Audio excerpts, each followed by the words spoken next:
Hello gamers, so today I'll be doing the emoji writing challenge thing. Basically, this challenge is where I receive 3 or more randomly generated emojis and I have to write a story involving them somehow. I was originally going to do art, but I thought it would change it up and try writing instead. Plus, I need to cure my writer's block. And I know there's a similar challenge using words instead of emojis, but emojis are technically easier. I'll be doing 3 short stories. To make it more painful, interesting, I'm going to add more emojis with each story. The first story will have 3, the second will have 5, and the third will have 10. Then I'll read them out at the end and get the voice generator to do it. Yep, this is gonna be a shit show, let's do it. So the first 3 emojis I got are the monkey emoji, a cookie emoji, and a pufferfish emoji. Here comes the story. The monkey knew the cookies were good. But he didn't expect a freaking pufferfish to jump out of the water and steal one right from his hand. The hell? Since when did pufferfish do that? Unless this one thought it was a dolphin for some reason? Was it brain dead? Give me back my cookie, the monkey demanded, shaking his fist at the deep green sea. He bounced on the rocks, avoiding the slippery pieces of seaweed.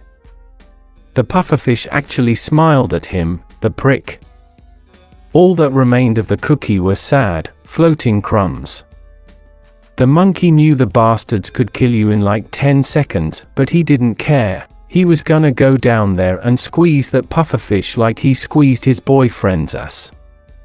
Coward, hiding beneath the waves, he growled, hot and bothered, thinking about demolishing his boyfriend later, since he did not get to demolish that cookie.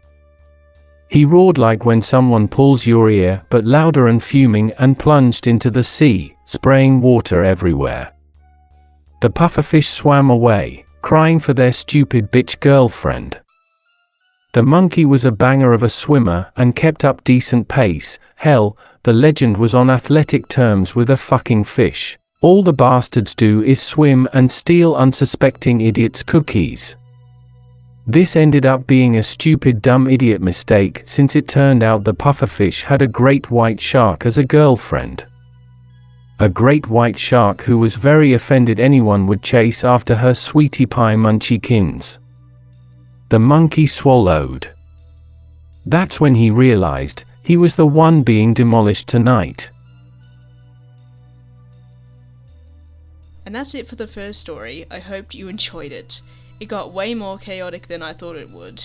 Because there's only a few emojis, you do have to take some liberties with stuff, but I felt like it was a weird combination, so I could go with a kind of a weird story. Now it's time for the second story. So the second set of emojis I got are an orange, a crying cat, a railroad, a tiger, and like a tired, weary emoji. I'm not totally sure what you would call it. So when it comes to these expressions here, I'll use these for the tone or personality of the characters, rather than like an actual, Yeah, so that'll be more as like the tone or the emotions that you'll see in the story. So let's go with the second story now. There's a small orange farm out by an old railway track. A young tiger prowls there, her orange fur matching the orange of the fruit itself.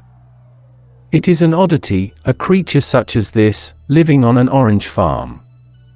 She's a shy creature, scared of humans, scared of other tigers, scared of little bugs and giant elephants, and most importantly, pain, death, and suffering.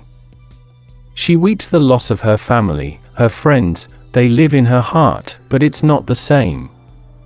She wants to feel their warmth once more. The pain made her run away from her home, hide from everyone and everything. She jumped onto a train, which took her miles from her wonderful forest, under the sea, over the hills.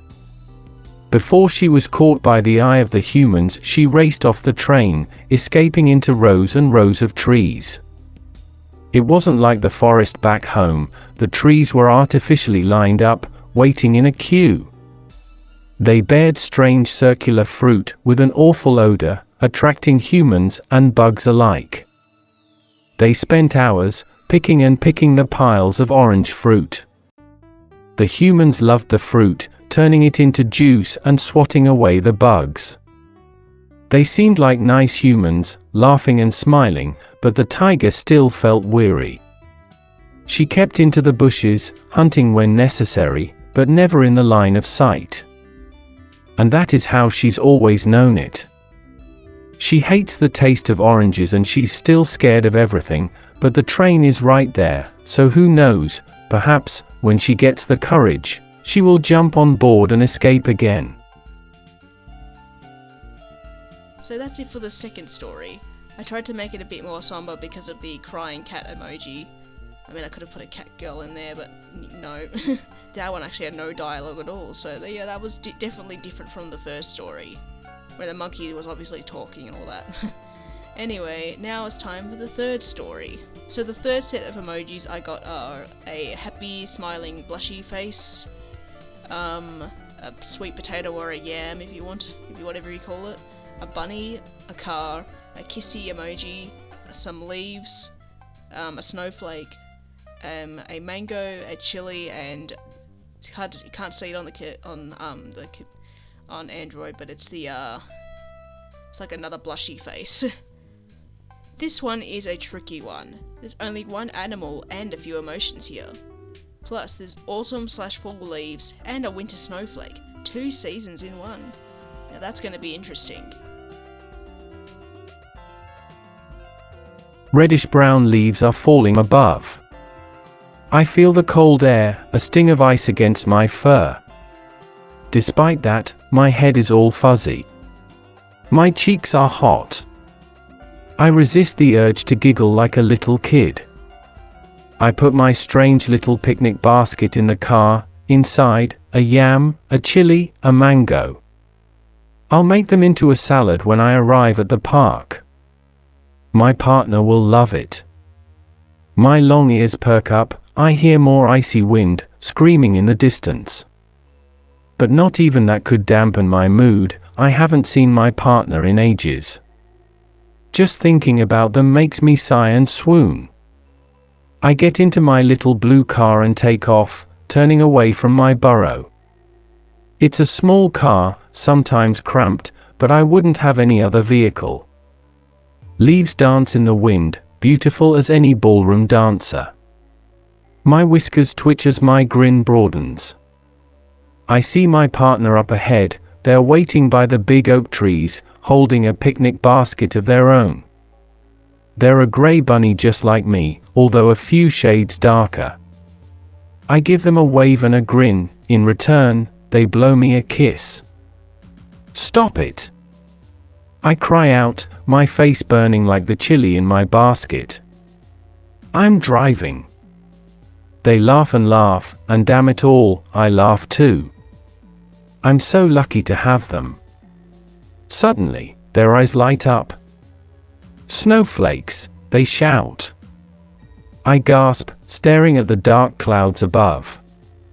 Indeed, small white snowflakes trickle down, swirling amongst their leaf brethren. Snowflakes, I grin, just for us. And I pull over, getting ready to enjoy our winter picnic. Well, that was more wholesome. It was a bit tricky remembering to include the emojis, or the emotions, but I enjoyed it nonetheless. It's been fun doing these challenges as I had to try out different emotions for each story, and fence some stuff, and none of them used humans, as the main characters that is, which is definitely something different for me. So if you're a writer, I recommend trying this out, as you might get to do some stuff that you don't normally do. Thanks for watching. This was definitely a different type of video and it was fun to make, so I hope you enjoyed it. If you all are interested, I'm happy to put these stories up on my archive of our own account to read, like a transcript. Also, if you want me to try this again sometime, let me know in the comments. Thanks for watching, and I'll see you next time.